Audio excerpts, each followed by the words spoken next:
have 175 security features, overt and covert security features embedded in, as compared to the just past one, which has only 32 security features. Let me briefly touch on the quality.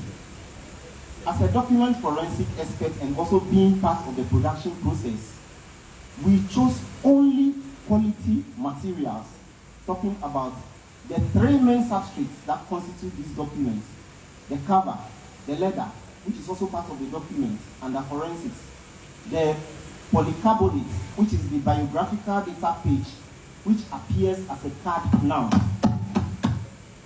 and the inner pages of the security papers. These are highly certified security materials that you can get anywhere on the planet. Now, when it comes to the production of the document, I will start with the printing techniques.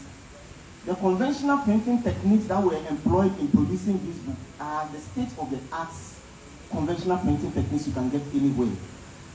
The representative from any here can attest to that. The chief director, we saw the machines, and these are techniques that cannot be replicated by any means. Hence, it guarantees security with the use of these documents.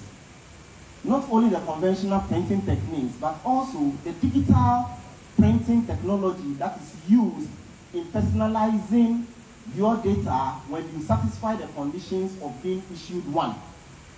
These are the state-of-the-art machines that you can get anywhere on the continent. This is the first passport in the country, maybe in the sub-region, if not the continent, that is employing what we call a nanotechnology.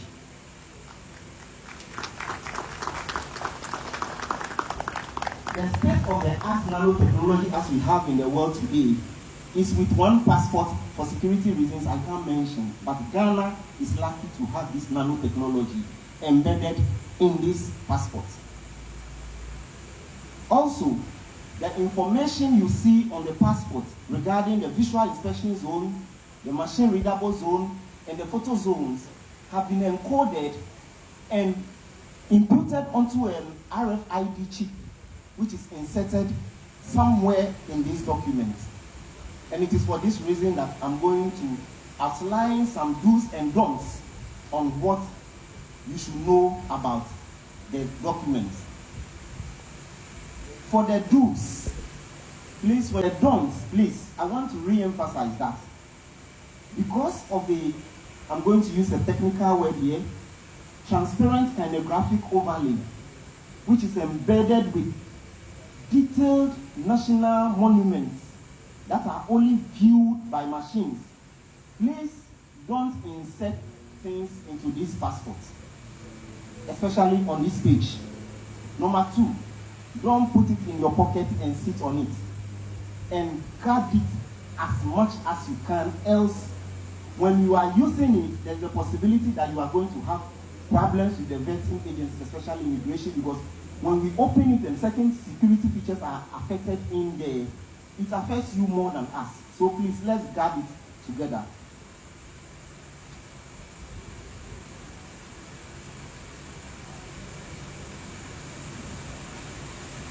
In conclusion, I want to say that what you see with your physical eyes in my hand here constitutes only 5% of the security inputs made in these documents.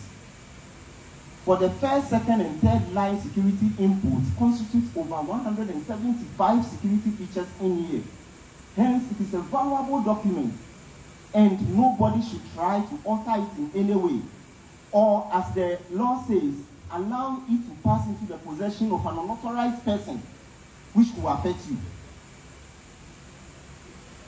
It is therefore our collective responsibility as Ghanaians to guard the integrity of this number 1 document to ensure that the full benefits of rolling it out today is fully achieved. Thank you. Ghana embarks on the most far-reaching and progressive passport reforms ever experienced in our country's entire history. Today, we will be ending the frustration. We will be ending the unacceptable waiting period for passports. We will be ending the reign of Goro boys. And we will be ending the phenomenon of over 70,000 uncollected passports, which I inherited as minister. And you know why they are uncollected. The frustration gets so overwhelming, Ghanaians just give up because the system is too cumbersome. The red tapeism, the bureaucracy, and the total inertia just makes them give up. Today, we are ending all of that. Esteemed guests, today we reset and usher in a new era of modernization, of convenience, and of respect, deep respect for the Ghanaian passport applicant. Today's event, as has been indicated by the Director of Passports, is not a launch. Today, we are practically going to demonstrate that we are ready for the first ever mass rollout of the chip-embedded passports, and that we are also ready for the comprehensive, progressive reforms that we have outlined. And to demonstrate that we are ready, everybody here willing, including our friends in the media, the bloggers, all of you are entitled to the new chip-embedded passports.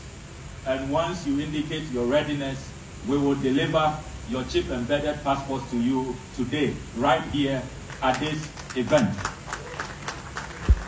We will appeal to all of you to make it a point, once you are here, what's the point in attending the event, being seen on TV by your family, your lovely children and friends, and going back home without a chip-embedded passport? What's the evidence that you are really, really here and part of us? So we'll encourage all of you to just be a little bit patient, go through the online process, and in a few minutes, we want to show you that under the new reforms, you can get your passport in a day, under 24 hours. And we want to demonstrate that today. Our special guest of honor today, there has been much talk of chip-embedded passports since 2010, when ICAO asked countries to prepare to meet its new requirements consistent with ICAO regulations DOC 9303. But I must say that this is the first time Ghana is having a mass rollout, and it is being done together with our progressive reset reform as a full package. So today we are not only launching or rolling out, pardon me, we are not only rolling out these chip-embedded passports, but we are doing it as a full package together with our reforms. So let's itemize these reforms. There are 6, and I'll ask you to come along with me. So the first reform, obviously, is to switch from the current biometric passport to chip-embedded passports. Number 2, we are commencing 24-hour operations here at the Passport Head Office from today, in line with President Mahama's vision of the 24-hour economy. And we are proud to say that we are probably the first institution to start fully to roll out President Mahama's 24-hour vision. Number 3, today we are starting with direct passport delivery at your convenience through courier service. And this is the first time Ghana is doing that. You no longer have to come back to the passport application center for your passport. And remember that we don't have passport application centers in every district, not even in every regional capital. So imagine how the frustration has been. For example, if you are in the Upper East region, you don't even have a regional passport application center. So you have to do a 4 or 5 hour journey to Tamale, the closest passport application center. And the transportation cost back and forth, today we are ending that. you can have your passport delivered to you conveniently. You don't have to risk your life and risk your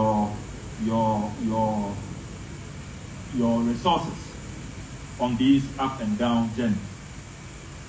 We are also glad to announce, as part of this direct passport delivery, that our lead partner in this delivery endeavor is Ghana Post, our own beloved Ghana Post.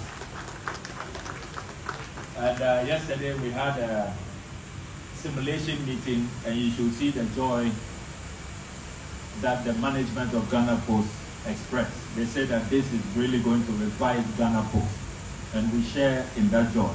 And I'm not surprised that the Communications Minister, the Honorable Sam George, is here to witness this momentous occasion.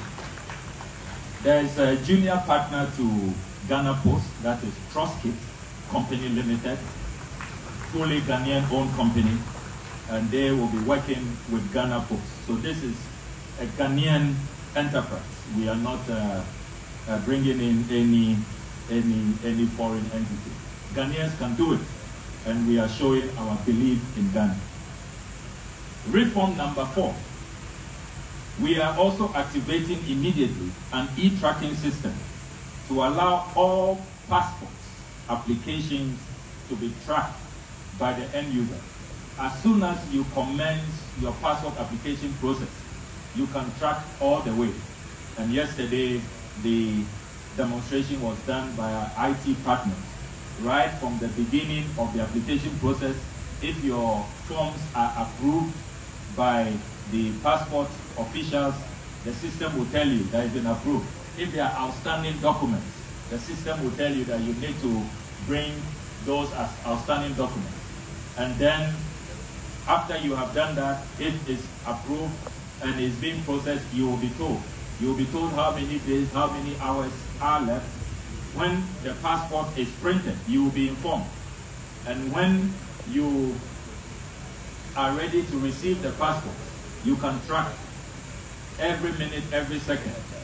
When the courier agent calls you that I'm on the way, you can track with the agent until you receive the passport. And at the end, when you have received the passport, we also have a system where you can confirm biometrically that you have received. We are not encouraging any proxy deliveries. We want you to receive it. Only on rare emergency occasions, probably on medical grounds, are we going to be doing proxy deliveries. And we have a dashboard that the minister management will see that indeed the passports are being delivered and end users are confirming that they have received the passport. So, John Dramani Mahama, your flash day. I have to present the first chip embedded passport for the mass rollout, which the Minister for Foreign Affairs is doing the handover now. So, Honorable Julius Deborah receives his chip embedded passport. Thank you very much. Sir, please, can you open the first page so that we see his face on it? You know, that has all his biodata. Okay, sure. We don't know where you're going to publish it. Security-wise, we have to be careful. All right, sure. Understand.